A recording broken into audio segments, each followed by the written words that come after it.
Hey guys, I got you wedged up in a tree. Well, this is Garrett coming to you from my own channel. And it was just a nice sunny day. Temperature clear up in the 70s here in Kansas and Oklahoma. And I thought I'd come out and try a few loads with the Merrill Carbine. See,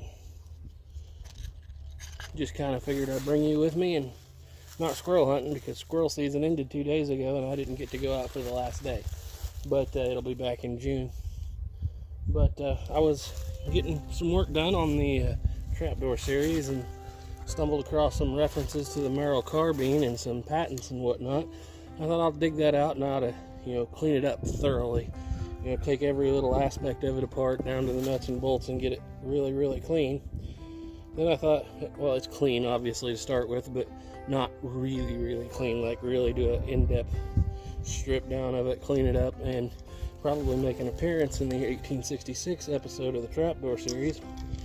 And I thought, well, since I gotta clean it up anyway, might as well try some different loads with it, because a lot of people don't realize this is a trapdoor in and of itself. It's just backwards. But the trouble we were having with this was the only bullets we could find to fit it good. It's basically a 4.54, no, not a 4.54, a 5.42, and we were shooting Burnside bullets out of it, but they were just a little too big, and they were building up a ring of lead right there at the end of the chamber and causing the accuracy to go all to pieces after about 3 shots if you didn't get in there and knock that lead out. So I thought to myself, what would happen if I took a straight 5.40 round ball for a loose fitting 54 caliber? Most of the time I use a 5.30. I had a mold for a 5.40, and I thought, I wonder how that would fit in there. It's not historically accurate necessarily, but sure enough, it went right down there and barely grabbed on that lip. I thought I might be onto something, so I thought I'd bring it out here and try it. In the Civil War, these were used on both sides, and this one probably actually a Confederate capture gun, but they were captured by the South and used, but they were also used on the North, and they're breech loading carbines, but they would have been shot with paper cartridges, and we actually have a video shooting this with paper cartridges. But I don't always shoot paper cartridges because I'm lazy. I like to do 2 things with guns. I like to read about them and I like to shoot them. Nowhere in there does paper cartridges making apply, so I don't have any to shoot. But anyway, so I got a charge of 40 grains of 3F behind there. I don't know if you can see it, but out there at about the 20 yards, 20-25 yards, there's a bunch of old rotten hedge apples. This time of year the hedge apples are really finally starting to really rot out. So let's see if we can get this thing to go off and see if it shoots. 5.40 round ball. Ah! Might want to go to full cock.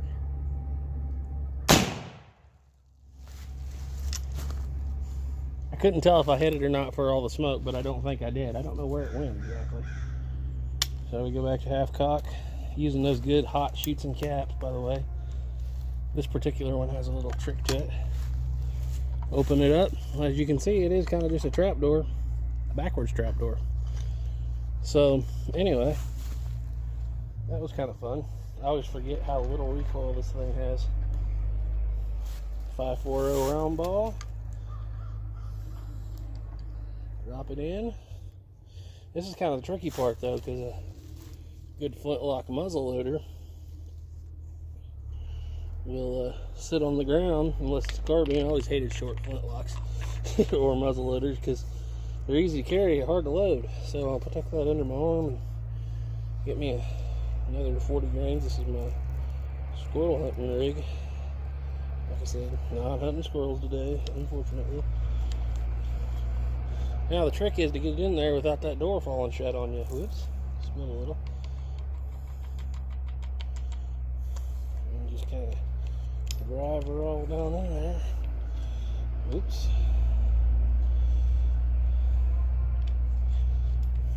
Get it all in there, lock her in. Get you one of them good hot shoots and caps. This actually does have US stamped on that butt plate there. I really need to, like I said, get this thing apart and really steady it. I used to use the CCI reenactor caps, and they didn't always set stuff off, but I've yet to have one of these shootsons fail me. One of the few cap locks I still shoot because these things are available and have several thousand of them on hand. Alright, I don't know where I went last time, so let's see if we can do this again. This time we won't flinch because we're ready.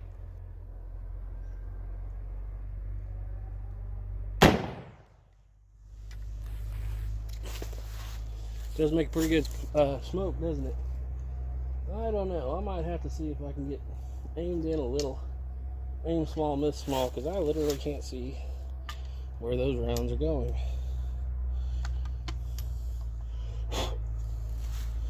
But anyway, last time I was out here, it wasn't a very good day.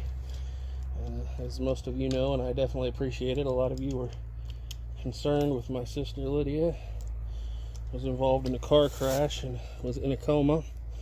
Well, nothing's changed. She's still in a coma. We're getting along best we can. I appreciate all the good thoughts and prayers that came across the channel here. And just getting through. Now we're just dealing with the aftermath like all families do. The first part's hard.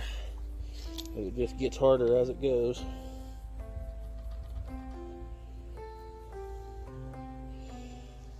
And there we go.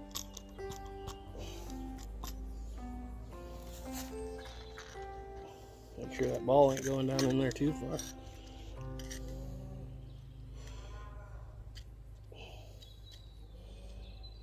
A lot more room in there for powder when you're using round balls than when you're using a conical burnside bullet. But anyway, Lydia's still, she's still in a coma. Nothing's changed there, but we're working our way through it. So anyway, sorry about that, guys. It turns out that my camera needed a bunch of stuff erased so that I had enough room to keep filming. But anyway, get that cap out of there.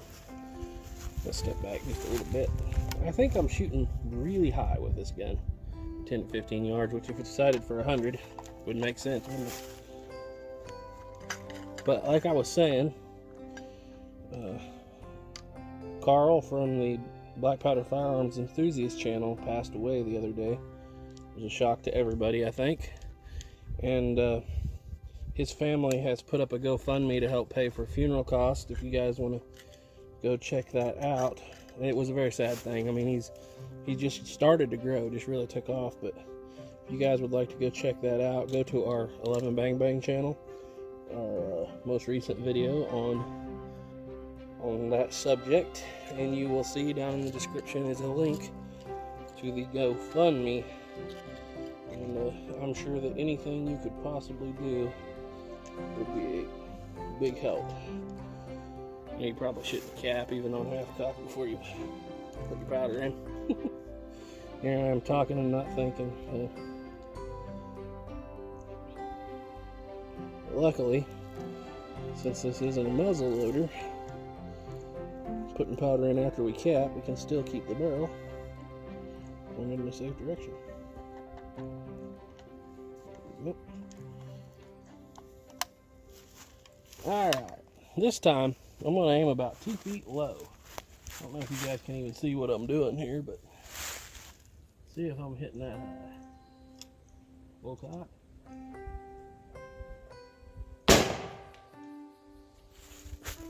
I think that's what I was doing. I still got low below it, but I was closer than I had been anyway. This Merrill has a little bit of a trick to getting it open sometimes. It's got the little pin in there is bent, which the amazing thing was when we bought this Merrill, the guy said we got it fairly cheap because the guy told us, he's like I said, guys, this would be way easier to do with paper cartridges. But he tells us, he goes, it doesn't work. He's like, something's broken inside the mechanism. Well, it won't open. So we got a pretty good deal on it. It came out of Alaska. And so we got it. And so we couldn't figure out what was wrong. There was no way to get it open. We were afraid we were going to break it if we kept prying on it. Well, these things were notorious back in the day for getting pitting on a piece of copper there on the plunger on the front of that door. And when that happened, they tended to freeze up and seize up. And of course, the guy had no idea if it worked or anything. So like I said, we got a pretty good deal on it. We try to open the thing up, and I start seeing, can't quite get it open. We can barely get the latch undone, can't get it open. And so we run a light down there, and I see what looks like linen, and I thought, this thing was loaded and left set dirty, which it had been. Amazingly, the bore was still fairly clean, like somebody had cleaned down to the round. But they left it loaded with a linen cartridge, and that tells me probably the last time this thing is fired before we got a hold of it was back during the Civil War or shortly thereafter, when linen cartridges were still a thing. Couldn't get it out. I called Snapper on the phone. I was like, what are we going to do? We tried driving it out with the latch open. He's like, it would be curious to see. And I was like, I don't know what to do. And he's like, it would be curious to see what would happen with that 160-plus-year-old powder if you went ahead and put a cap on it and got a string tied to it, got way back and saw what happened.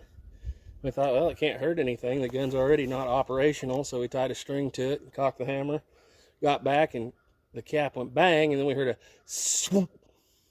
And the bullet never even came out the bore. It stuck about halfway down, but what it did was it drove that plunger back just far enough we could free the thing up, and with about probably 3 gallons of WD-40, or at least it seemed like, and 80 or 90 times of slowly moving it back and forth, we finally got it freed up.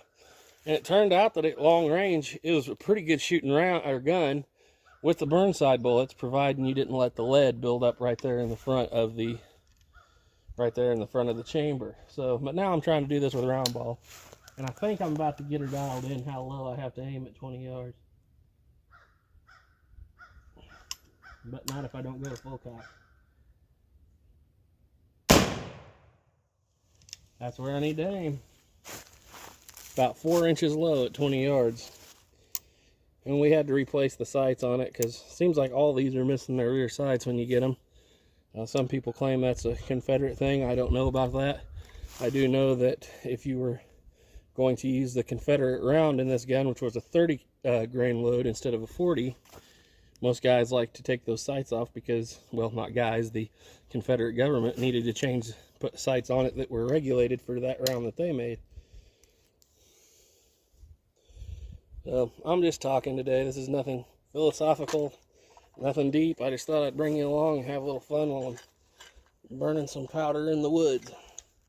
Might try to take a little longer shot. This round ball situation seems to be working. It might be if you just wanted to go out and plink, this might be the way to do her. I'll hold that up where you can see it. Not that it matters, I guess. These black powder guns always sound so much louder in the trees than out on the prairie.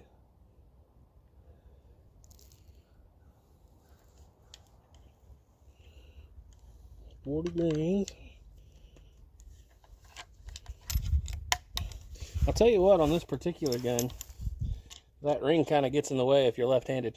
It gets right down there on top of the trigger. But the world wasn't made for lefties.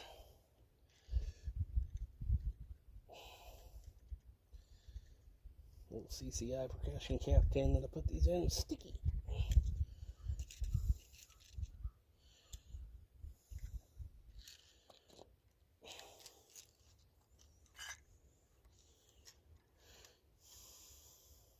Supposed to be a big storm coming in later on tonight, so I thought this would be a good time to do this.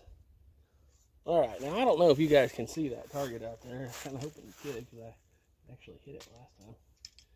Alright, I'm going to step it out to about 40 yards, hopefully. It might be 35, I don't know. Just over the top of it. Oh, makes me want to go out and shoot at 100 and see what happens. Ethan's been known to make some pretty long range shots with this gun.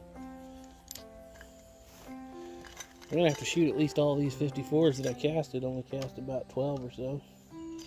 But Yeah, that's a whole lot easier than making paper cartridges. I'll tell you that much. Well, I say that and then I remember how hard this thing is to load.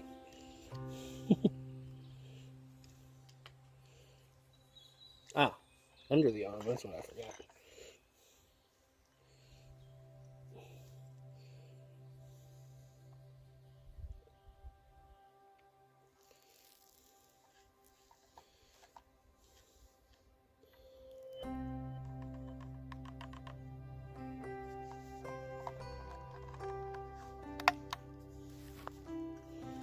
Tilt her up. Try to stay in the frame here.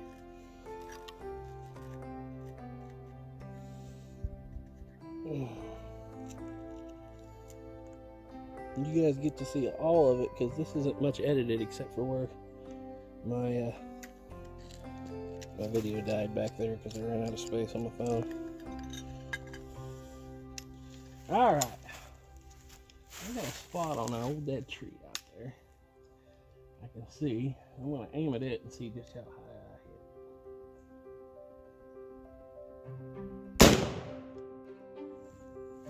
I hit. I was about 4 inches high and just ever so slightly to the right. That could have been me. Yeah. If you guys want to see, like I said, a real video on this where Ethan's shooting both Union and Confederate style paper cartridges, with the exception being he has to use Burnside bullets, go check out 11 Bang Bang Merrill Carbine. Like I said, this was a pretty popular gun on both sides. You get to talking, sometimes you dry ball, sometimes you forget to put one in, period, right?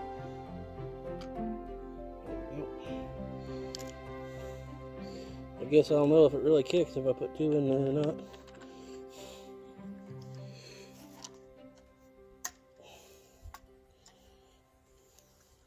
A lot of these guns will handle, well, you probably shouldn't say that in public, but I've noticed that a lot of these guns with a standard charge will handle 2 balls just fine, so long as they're up against each other. Don't try that at home. That's just a finding I've had. Put that way. Alright, let's go back out here to this one that I've missed a few times, and I'm going to aim to the right of it just a little.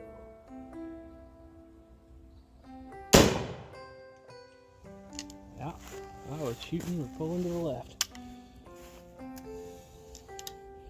So, not much more I can tell you about these things. I mean, obviously this isn't a review video. This is just having fun and burning powder out in the woods.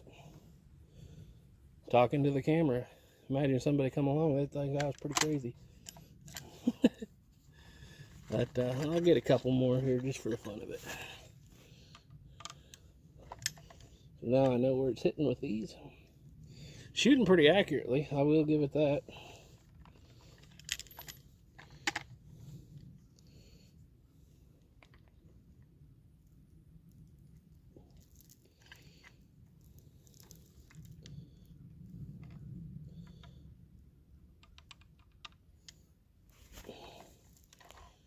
So be looking for the next, on the 11 Bang Bang channel, be looking for the next trapdoor episode.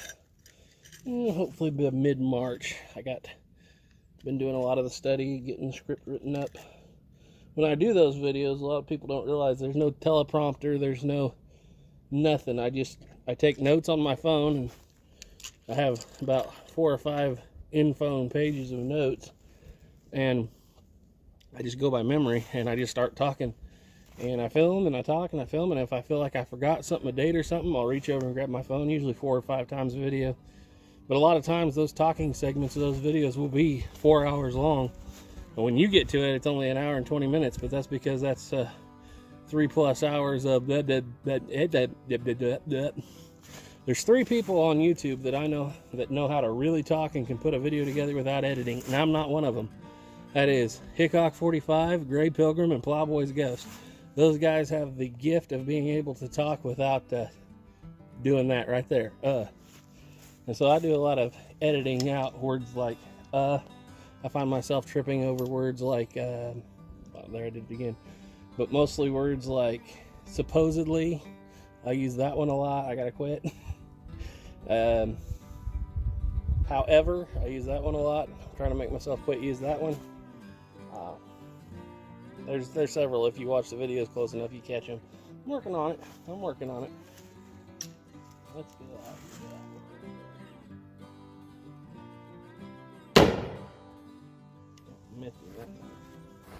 Got a little blowback from that cap. People always ask me, isn't it hard to shoot a flintlock left-handed? And a flintlock's one of the easiest guns you can ever shoot left-handed. It doesn't bother me in my face. It's my, when I hold the gun out, it's my right wrist, because that right wrist is right there, and if you can see, there's powder burns from where that cap burns it. Flintlocks are actually better than cap locks for lefties, in my opinion. Your hand gets burnt and you start flinching. But I hope you guys are having as much fun as I am. Like I said before, two things in this world I really like doing: shooting guns and reading books about guns. Rolling cigarette paper cartridges doesn't fit in there just anywhere, so if that's gonna happen. It's gonna have to be Ethan that does it. Oh no! Thought I was out of powder. Let's say I just filled that horn, or at least I thought I did the other day. Alright, one more shot here.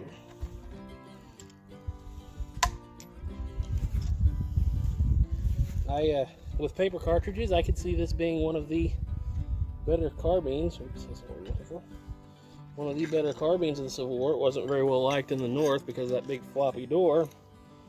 But compared to the Sharps, supposedly, this one seals better. And if you notice there, I haven't got any gas leakage at all. And it has to do with that trap door going forward and that plunger locking that charge way down the barrel. That charge right now isn't right there. It's actually sitting right there under the sight. And it's got that plunger in the back holding everything in place, so blowback from gas is minimal. Whereas on like a Sharps carbine, there was a lot of records of people saying that ain't no fun, because it just blows gas right back in your face. That and the Hall flintlock.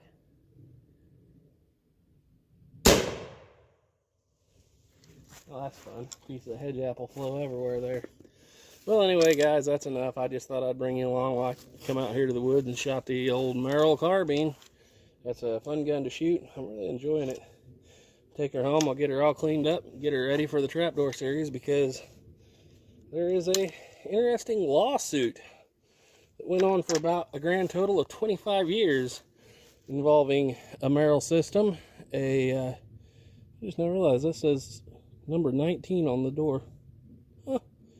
Anyway, a lawsuit involving the Merrill system and Dr. Edward Maynard and Erskine Allen. And I kind of skimmed over that part of the books last year, but I read it again the other day, and I thought, oh, I better get that Merill out and really get her cleaned up. So anyway, that's all I got to say. I've rambled long enough. Thank you guys for coming out here and joining me out in the woods, just doing a little shooting before storm comes in on a nice day, and the day after squirrel season. And there's probably 500 squirrels in here I seen walking in. They just knew. Anyway, all right, guys, I'll let you go. Bye.